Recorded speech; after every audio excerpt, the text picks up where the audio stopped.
إلى عروسين. من أين أبدأ لا أعرف، أمن الياء أم الألف؟ فاليوم الحين أرى حسنا عن كل الخلق مختلف. أرى النساء في مجمع فعليك مزاد من الألف. نطقت إحداهن في سمعي أملاك تعرض كالسلف. أظهره لنا فنحن العصبة والصبيان على جمالنا يأتلف. وأقسمت جمال تالله ما له نظير في الناس واحد في الألف. فالشعر لليل قريب ومقترب، وتكاد الشمس في السماء تنكسف. فيا بشر ويا بشر على الوجه، وعلى أرائك خده يلتف.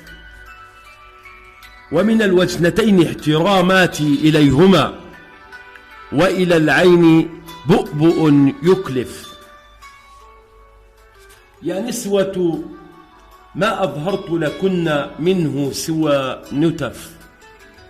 قل نكمل فالقلب معك ونشتهيه كما اشتهي يوسف. قلت اليد منه لا تبطش، والأذن كما اللسان مزدلف. أما الخلق عظيم الشأن، كبير الفؤاد لا يتوقف. صبورا حكمة وعلما، والعلم منه يغترف. والكرم يقتدي بكرمه، والطائي بجوده يعترف. أما الشجاعة منه تفر، وعنتر في بأسه يحلف. بعض السمات هذه ولا أزد سوى الصلاة على النبي المصطفى. أظهرت لهن أطرافا فخر بهارا والنور مقتتف. من رونقه كلهن واقفات، لا الكلمة تحرك منهن ولا الهتاف. من بعيد فتاة ملثمة على بساط مضيء فوا لهف. والركض على الأجنح يتباعد، والقوم من الفزع متخوف. يا جمال النور على الأرض، يا حبر الحب في السعف. كشفت اللثام عن الوجه، فإذا اللثام غناء يعزف. وإذا المنايا على الرجال صعيدة، وهو الوحيد يراك فيعرف.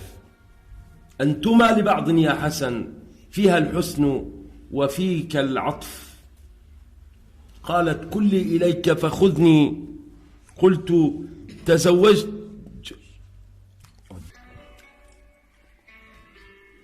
أنتما لبعض يا حسن، فيها الحسن وفيك العطف. قالت كلي إليك فخذني، قال تزوجتك واليوم نزف. قلت تزوجها فإنها حور عين، والزاد خير من مزاد عرف. فيا هناءة بها أخذتما، والتقيتما في جنان النعيم بالكتف.